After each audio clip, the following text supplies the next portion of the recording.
1940, 50, 60 এই এই সময়গুলোর পর থেকে সুকুমার সেন বা এই জাতীয়, ওইদিকে আহমেদ শরীফ,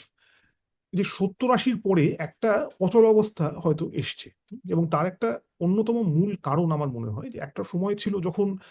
আহ, যারা সাহিত্য সমালোচক ছিলেন তারা ইংরেজি এবং বাংলা দুটো ভাষাতে লিখতেন, এবং যার ফলে যেমন মানে আমাদের যাদবপুরের ক্ষেত্রে আমরা দেখেছি যে সুকান্ত চৌধুরী বা স্বপন চক্রবর্তী এদেরকে। আজকে যা হচ্ছে, হ্যাঁ, যে হয় যারা আহ, ইংরেজিতে লেখেন তারা বাংলায় লেখেন না, অনেক ক্ষেত্রে বাংলা পড়েন না। আবার যারা বাংলায় লেখালেখি করেন তারা হয়তো ইংরাজি যে সমস্ত গবেষণা হচ্ছে সেইগুলো নিয়ে, মানে এমনকি বাংলা সাহিত্যের উপর যে সমস্ত গবেষণা হচ্ছে ইংরেজি ভাষায় সেইগুলো নিয়ে খুব একটা খবর রাখেন না। তো তার ফলে একটা মানে আমার মনে হয় অচল অবস্থা তৈরি হয়েছে। আহ, যেমন এই 19 শতকের প্রসঙ্গে একটা জিনিস বলি যে মানে আমার সাম্প্রতিক যে কাজগুলো অসাধারণ মানে মনে হয়েছে, হ্যাঁ, যে রামকৃষ্ণ ভট্টাচার্যর কাজ বাংলা ভাষা থেকে খুব কম ইংরেজিতে অনুদিত হয়েছে, এবং তার বিষয়ে কাজের সেই গুরুত্ব বিষয়ে মানে কেউই প্রায় সেভাবে খোঁজ রাখেন না, এমনকি গবেষকদের মধ্যে রাখেন না। তো তার ফলে একটা সমস্যা মানে দেখা দিয়েছে, হ্যাঁ, যে আমরা এই যে গদ্যর ইতিহাস বা সাহিত্যিক গদ্যর ইতিহাস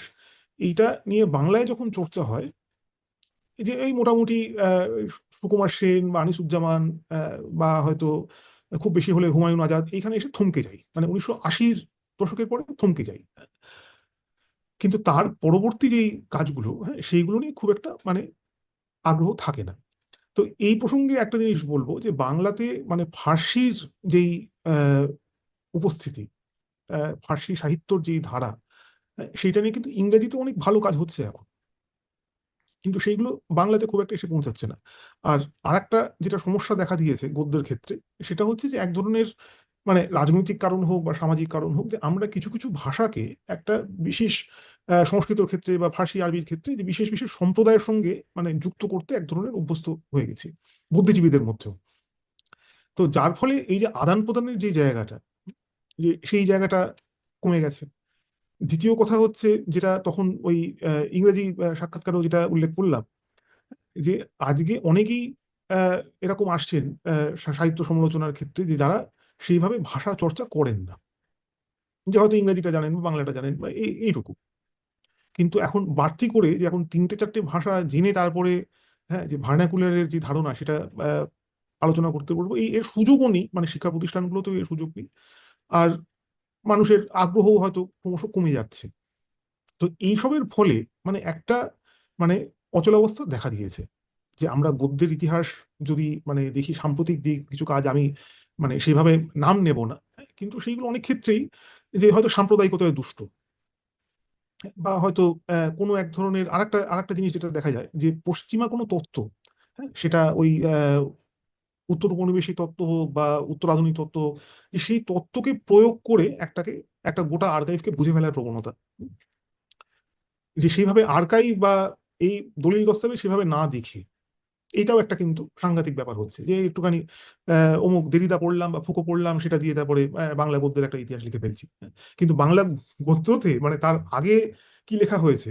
সেটা নিয়ে খুব একটা মানে মাথা ঘামানোর মতো প্রয়োজন চোখে পড়ছে না। তা আজকে আমার যেটা মানে বক্তব্য আর কি, সেই সেই বিষয়টা আসি, যে আজকে ভাষা নিয়ে আমরা উপমহাদেশের সব জায়গাতেই এক ধরনের বিতর্ক, দ্বন্দ্ব, সংঘর্ষ এগুলো দেখতে পাচ্ছি, বিশেষ করে এই মানে ভাষার প্রশ্নে, হ্যাঁ, এবং ভাষীদের প্রশ্নে, তাদের অধিকারের প্রশ্নে ইত্যাদি। তো এই যে প্রশ্নগুলো সামাজিক এবং রাজনৈতিক প্রশ্ন হয়ে দাঁড়িয়েছে, এইখানে আমার মনে হয় যে যারা ভাষা নিয়ে সাহিত্য নিয়ে যারা আমরা চর্চা করি, আমাদের একটা কিছু বলবার জায়গা না থাকলেও যে হয়তো আমাদের সুযোগ আছে, হয়তো জায়গা সেভাবে আছে বলে মনে হয় না, কিন্তু সুযোগ রয়েছে যে এই সমস্ত ক্ষেত্রে, হ্যাঁ, যে আজকে আমরা সামাজিক মাধ্যমে যে ধরনের বয়ান শুনি, যে তার বিকল্পে